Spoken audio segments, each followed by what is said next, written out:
আসসালামু আলাইকুম। অভিমত ইউটিউব চেনেলে আপোনালোক সকলোকে স্বাগতম। আজি আমাৰ সৈতে আছে হাফিজ কাৰি মৌলানা মুহাদ্দিছ আমৰুল ইছলাম কাছিমি সাহেব। তেখেতে আমাক ঈদত জোহাৰ বিষয়ে ডিটেইলছ ক'ব। স্বাগতম আপোনাক আমাৰ ইউটিউব চেনেলে।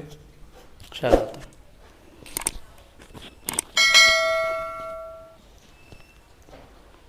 নাহমাদুহু व नुसल्ली अला रसूलिहिल करीम अम्मा बाद फ़अऊज़ु बिल्लाहि मिनश शैतानिर रजीम बिस्मिल्लाहिर रहमानिर रहीम वक़ाला इन्नी ज़ाहिबुन इला रब्बी सयहदीन रब्बि हबली मिनस सालिहीन फबश्शरनाहु बिग़ुलामिन हलीम फलम्मा बलग़ माअहु सअया क़ाला अन्नी अज़बहुका फ़िल मनामी फ़ंज़ुर माज़ा तरा क़ाला या अबति इफ़अल मा तुअमर सतजदुनी इंशाअल्लाहु मिनस साबिरीन। तो मोहतरम बुज़ुर्गों, दोस्तों, अब कुछ मैं नमाज के मुताल्लिक़ कुछ बयान करना चाहता हूँ कि देखिए, ईद उल अज़हा और ईद उल फ़ितर ये दोनों की नमाज़ पढ़ने की तरकीब एक ही है, कोई फ़र्क नहीं है यहाँ, बस सिर्फ नाम अलग अलग है। ईद उल फ़ितर है, यानी रमज़ान शुरू होने के बाद शव्वाल की 1 तारीख को ईद उल फ़ितर मनाई जाती है और ईद उल अज़हा की 10वीं तारीख को ईद उल अज़हा मनाई जाती है, लेकिन कोई फ़र्क नहीं है, एक ही तरकीब है। लोग क्या करते हैं, इसके अंदर बहुत गलतियाँ करते हैं। गलती इसलिए करते हैं, जैसे जनाजे की नमाज, जनाजे की नमाज के अंदर 4 तकबीर है, वहाँ हाथ उठाना ज़रूरी नहीं है, लेकिन ईद उल फ़ितर या ईद उल अज़हा या हाथ उठाना ज़रूरी है। या जो 6 वाजिब तकबीरों के साथ नमाज़ पढ़ी जाती है, तो बहुत से लोग गलती करते हैं, हाथ नहीं उठाते हैं या दूसरे की देखा देखी जो हाथ उठाते हैं। तो ये तरकीब इंशाअल्लाह जो है मैं बताऊंगा, लेकिन कुछ इसके मुतालिक मसला सुनिए। ईद उल अज़हा या ईद उल फ़ितर ये दोनों नमाज वाजिब है और जो 6 तकबीरें हैं ये भी वाजिब है। लिहाजा अगर किसी आदमी नमाज शुरू होने के बाद 1 तकबीर निकल गई या 2 तकबीर निकल गई या 3 तकबीर निकल गई, ये अगर जो है कि रुकू के अंदर शरीक होता है, तो रुकू के अंदर तस्बीह के बजाय, यानी रुकू की तस्बीह सुबहान रब्बियल आज़िम पढ़ने की ज़रूरत नहीं, बल्कि सिर्फ जो है ये जो तकबीर रह गई, चूँकि ये वाजिब है और रुकू की तस्बीह यह है सुन्नत, तो सुन्नत को छोड़कर वाजिब अदा करना ज़रूरी है, तो ये तकबीर जो है अदा करें। ये एक मसला है। दूसरा मसला ये है कि लोग जो है समझते हैं कि ईद उल अज़हा और ईद उल फ़ितर ये कोई अलग नमाज है। भाई नमाज ही है, चूँकि रुकू सिजदा है, जैसे नमाज के अंदर मसला है, मसाइल है, इस तरीके से ईद उल अज़हा के अंदर मसाइल बराबर है। अगर किसी आदमी को 1 रकात मिली, तो 1 रकात जो अकेला जो है अदा करना ज़रूरी है, एक ही तरकीब है बाकी नमाज की तरह।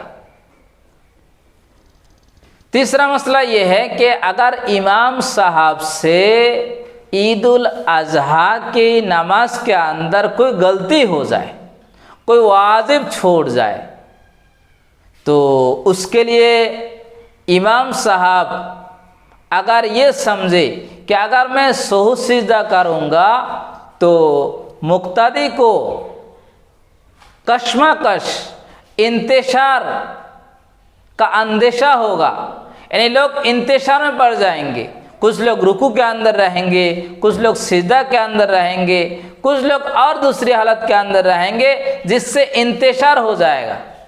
इस वास्ते जो है कि इमाम साहब अगर मजमा बड़ा हो तो उस वक्त जो है सो सिजदा ना करें, लेकिन अगर छोटा मजमा हो, जैसे मस्जिद के अंदर, आजकल तो परेशानी नहीं है, आजकल तो हर जगह लाउड स्पीकर का इस्तेमाल है, हारन का इस्तेमाल है, माइक का इस्तेमाल है, कोई परेशानी नहीं है आजकल। इस वास्ते जो है सो सिजदा करें।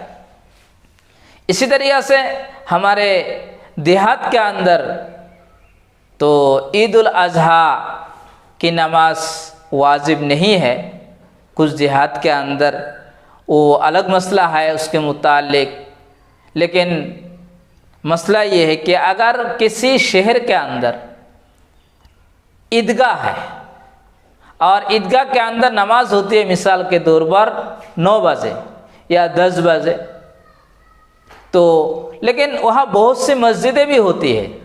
ईदगाह के अंदर, शहर के अंदर सब लोग एक साथ नमाज नहीं पढ़ सकते हैं, इस वजह से मस्जिदें भी जो है नमाज के लिए जो है पढ़ी जाती है, मस्जिद के अंदर लोग नमाज पढ़ते हैं। तो इसलिए अगर कि किसी मस्जिद के अंदर ईद की नमाज हो जाए, मिसाल के तौर 7 बजे ईद की नमाज हो गई, अब ईदगाह के अंदर अभी तक नमाज नहीं हुई, तो मसला ये है कि कुर्बानी कर सकते हैं, यानी ईदगाह के अंदर नमाज से पहले कुर्बानी करना जायज़ है, कोई हरज नहीं है। इसी तरीक़ा से अभी शहर के अंदर नमाज नहीं हुई लेकिन देहात के अंदर उन पर नमाज वाजिब नहीं है, तो वहाँ जो है कुर्बानी कर सकते हैं। इसी तरीक़ा से कि किसी वजह से, चाहे कोई बारिश हो या पानी हो या किसी मजबूरी की वजह से पहले दिन जो है ईद की नमाज ना पढ़ सके, तो ईद की नमाज के वक्त, जैसे मिसाल के तौर पर ईद की नमाज का वक्त कब आता है कि सूरज तुलू होने के बाद 20 मिनट के बाद जो है ईद की नमाज का वक्त शुरू होता है। तो ये वक्त गुजर जाने के बाद कुर्बानी कर सकते हैं अगर से ईद की नमाज ना हुई हो, लेकिन मजबूरी की वजह से दूसरे दिन भी हम जो है ईद उल अज़हा की नमाज पढ़ सकते हैं। इसी तरीक़ा से कि ईद उल अज़हा के ईदगाह के तरफ जब हम जाते हैं, ईद उल फितर के दिन, ईद उल फितर के दिन घर के अंदर नमाज से पहले कुछ मिठाइयाँ, जैसे शिवाया है, इस तरीक़ा से खीर वगैरह है या खिजूर वगैरह है, यानी कोई मीठी चीज़ खाकर ईदगाह में जाना जो है मुस्तहब है। लेकिन ईद उल अज़हा के दिन कुर्बानी के गोश्त से शुरुआत करना खाना की ये मुस्तहब। बुज़ुर्गों, दोस्तों, तो ईद उल अज़हा के मौका पर नमाज के मुताल्लिक़ कुछ मसाइल अब हज़रात के सामने मैंने बयान कर दिया है, तो इस पर जो है अमल करेंगे, मेरी पूरी उम्मीद है। अब मैं कि कुछ कुर्बानी के मुताल्लिक़ कुछ मसला पेश करना चाहता हूँ। भाई मोहतरम, बुज़ुर्गों, दोस्तों, कुर्बानी के लिए जो है कुछ जानवर मुतय्यन हैं, ऊँट और गाय भैंस और भेड़, बकरा, बकरी और दुम्बा। तो अरब के अंदर अक्सर व बेशतर ऊँट और दुम्बा की कुर्बानी दी जाती है, लेकिन हमारे हिंदुस्तान के अंदर अक्सर व बेशतर जो है भैंस, गाय और बकरा, बकरी की कुर्बानी होती है और भेड़ की भी जो है कुर्बानी होती है। तो इसके मुतालिक सुनिए कि ऊँट के अंदर जो है 7 लोग जो है हिस्सा ले सकते हैं, यानी एक ऊँट के अंदर जो है 7 आदमी जो है मिलकर एक कुर्बानी कर सकते हैं। जैसे एक ऊँट की कीमत है कि 70,000, तो 7 आदमी को जो है एक एक हिस्सा के 10,000 10,000 करके हर आदमी को देना ज़रूरी है। ऐसे गाय और भैंस के अंदर 7 आदमी जो है हिस्सा ले सकते हैं। याद रखिए एक ज़रूरी मसला वो ये है कि कुछ लोग जो है कहते हैं कि हमारे फैमिली के अंदर लोग ज़्यादा है, हमारे घर के अंदर लोग ज़्यादा है, हमारे जो है कि आसपास कोई कुर्बानी नहीं है, इसलिए जो है मैं कुर्बानी कर रहा हूँ। तो याद रखिए ऐसी कुर्बानी को अल्लाह की कोई ज़रूरत नहीं है, ऐसे कुर्बानी अल्लाह ताला जो है कबूल नहीं करेंगे, ऐसे कुर्बानी का सवाब नहीं मिलेगा, सिर्फ गोश्त खाना ही होगा। अल्लाह ताला कुरान के अंदर फरमाते हैं कि औज़ु बिल्लाहि मिनश शैतानिर रजीम लन यनालल्लाह लुहुमुहा वला दिमाउहा वलाकिन यनालुहु तक़वा मिनकुम कज़ालिका सख्खरहा लकुम लितुकब्बिरुल्लाह अला मा हदाकुम व बश्शिरिल मुहसिनीन। इस आयत के अंदर अल्लाह ताला फरमाते हैं कि हम तुम्हारे गोश्त को नहीं मांगते, तुम्हारी हड्डी को नहीं मांगते, तुम्हारे खून को नहीं मांगते, बल्कि तुम्हारे इखलास को मांगते हैं, तुम्हारे तक़वा और परहेज़गारी को मांगते हैं। ये मुझे चाहिए। भाई मोहतरम बुज़ुर्ग दोस्तों, अल्लाह ताला के बाद जो है कुर्बानी का गोश्त नहीं पहुँचता है, कुर्बानी का खून नहीं पहुँचता है, कुर्बानी के हड्डी नहीं पहुँचती है, बल्कि सिर्फ तुम्हारी तक़वा और तुम्हारी परहेज़गारी अल्लाह ताला के पास पहुँचती है। जैसे हज़रत इब्राहीम अलैहिस्सलाम ने कुर्बानी की है, ऐसी कुर्बानी होनी चाहिए। लेकिन अल्लाह ताला ने हम पर रहम किए है। हज़रत इब्राहीम अलैहिस्सलाम ने अपने बेटे की कुर्बानी की है, लेकिन अल्लाह ताला हम पर एहसान करके कहा नहीं, अपने बेटे की नहीं बल्कि जानवर कुर्बानी कर दो। अगर इखलास के साथ कर दो तो हज़रत इब्राहीम अलैहिस्सलाम जैसे कुर्बानी का सवाब मिल जाएगा। तो भाई मोहतरम बुज़ुर्गो दोस्तों, कि लोग जो है कुछ ऐसे भी गलती है कि जैसे एक भैंस के अंदर के 5 लोग शरीक है, लेकिन एक भाई का पैसा कमज़ोर है, उसने अपने भाई के अपने घर के 2 और 1 को मिला लिया। जैसे एक हिस्सा जो है 5 हिस्सा में से एक हिस्सा 15,000 है, तो 15,000 एक भाई नहीं दे सकता, तो 3 भाई मिलकर 15,000 देता है। सुनिए, सबकी कुर्बानी नहीं होगी। अगर किसी आदमी की कुर्बानी गोश्त खाने की है तो 7 आदमी की जो है कुर्बानी नहीं होगी, सब नहीं मिलेगा। इस वजह से इसका ख़ास जो है ध्यान रखे, ख़ास लिहाज रखे कि कुर्बानी सिर्फ खालिस अल्लाह के लिए करे। गोश्त तो मुसलमान खाएंगे, गोश्त तो खुद खाओगे, तुम ही खाओगे, दूसरे को खिलाएंगे, लेकिन इखलास होना चाहिए कि मैं अल्लाह के वास्ते कुर्बानी कर रहा हूँ। भाई मोहतरम बुज़ुर्गो दोस्तों, कुर्बानी करने के बाद कुर्बानी के गोश्त जो है 3 हिस्से किए जाए। एक हिस्सा जो है कि गरीब फुकारा मिस्किन को दिया जाए, और एक हिस्सा अपने रिश्तेदार को दिया जाए, और एक हिस्सा जो अपने लिए रखे। लेकिन हमारे यहाँ अपने रिश्तेदार को घर के अंदर बैठा के दावत देकर ज़ियाफ़त देकर जो खिलाते हैं, तो ये एक हिस्सा उससे साक़ित हो जाता है। इसी तरीक़े से कुर्बानी के मुतालिक और एक गलती है। गलती ये है कि जो लोग जो है कि कसाई होते हैं, कुर्बानी के जानवर के खाल उतारते हैं, गोश्त निकालते हैं, उनकी मजदूरी दी जाती है गोश्त में से, कुर्बानी के गोश्त में से। याद रखिए, कुर्बानी के गोश्त में से उसकी मजदूरी देना जायज़ नहीं है, बल्कि अपनी तरफ से अलग से पैसा देना ज़रूरी है। भाई मोहतरम बुज़ुर्गो दोस्तों, एक बात याद रखिए, कुर्बानी के जानवर की उम्र जो है इसके मुताबिक यानी कितने यार होना चाहिए, कितने यार्स, उसका एज क्या होना चाहिए, उसकी उम्र क्या होना चाहिए। ऊँट के लिए 5 साल होना ज़रूरी है, गाय भैंस के लिए 2 साल होना ज़रूरी है, और भेड़ बकरा बकरी दुम्बा के लिए जो है कि 1 साल होना ज़रूरी है। अगर कोई भेड़ 6 महीना का है लेकिन देखने में 1 साल का मालूम होता है, 1 साल के अंदर छोड़ दिया जाए रेवड़ के अंदर, तो उसकी 1 साल मालूम होता हो तो उसकी कुर्बानी करना भी जायज़ है। इसकी जो है उम्र है। इस तरीक़े से मैं अब कुछ मसला बताना चाहता हूँ, किन किन जानवरों को कुर्बानी करना जायज़ नहीं है। सुनिए, आइबदार, अगर किसी जानवर की जो है कि आँख की रोशनी,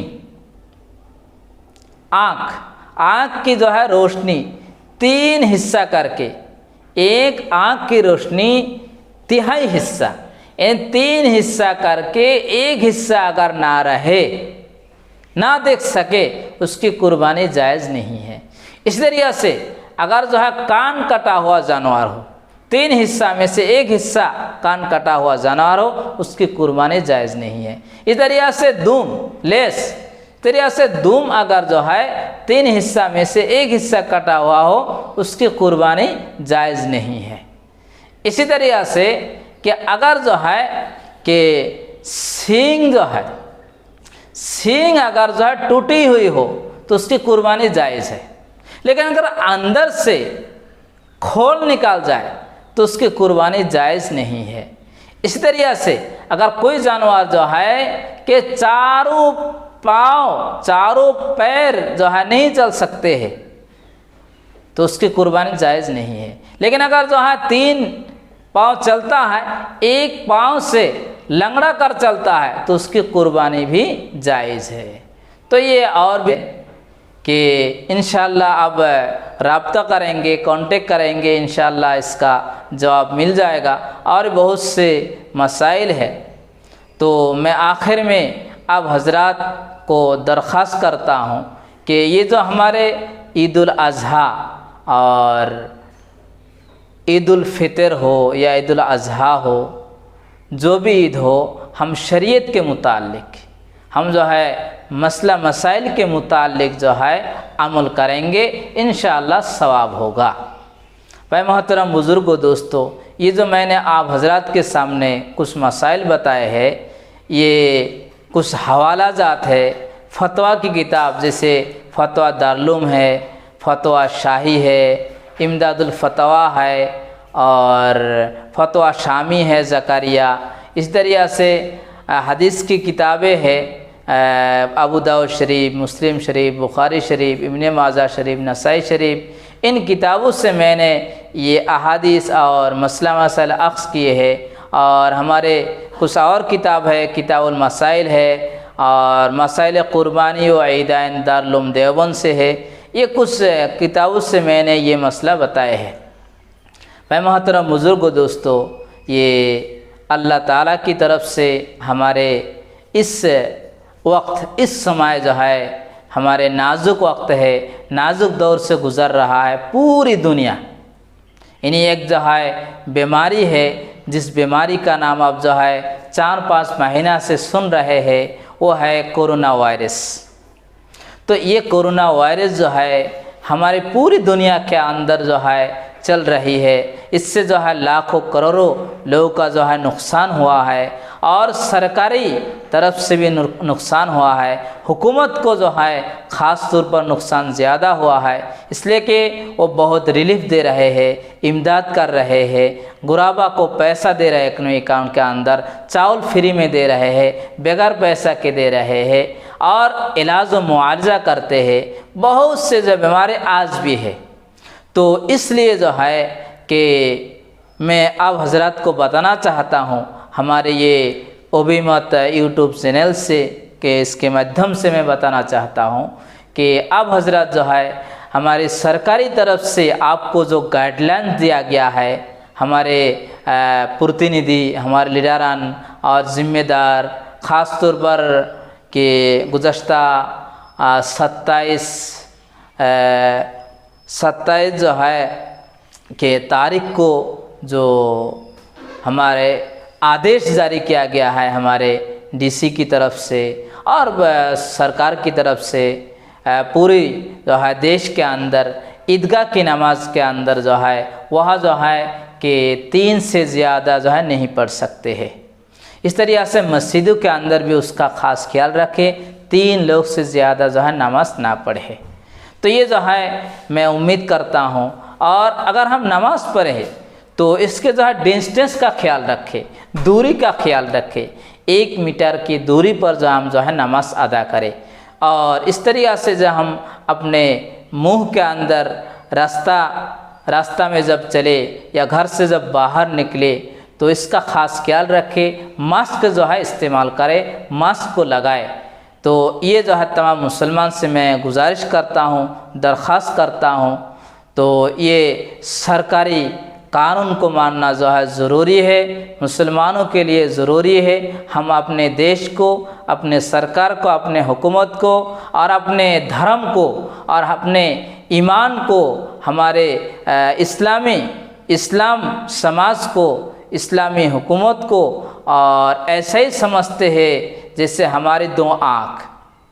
तो आप किसको फोड़ोगे, किसको रखोगे? ऐसे हमारे देश भी है, हमारे ईमान भी है।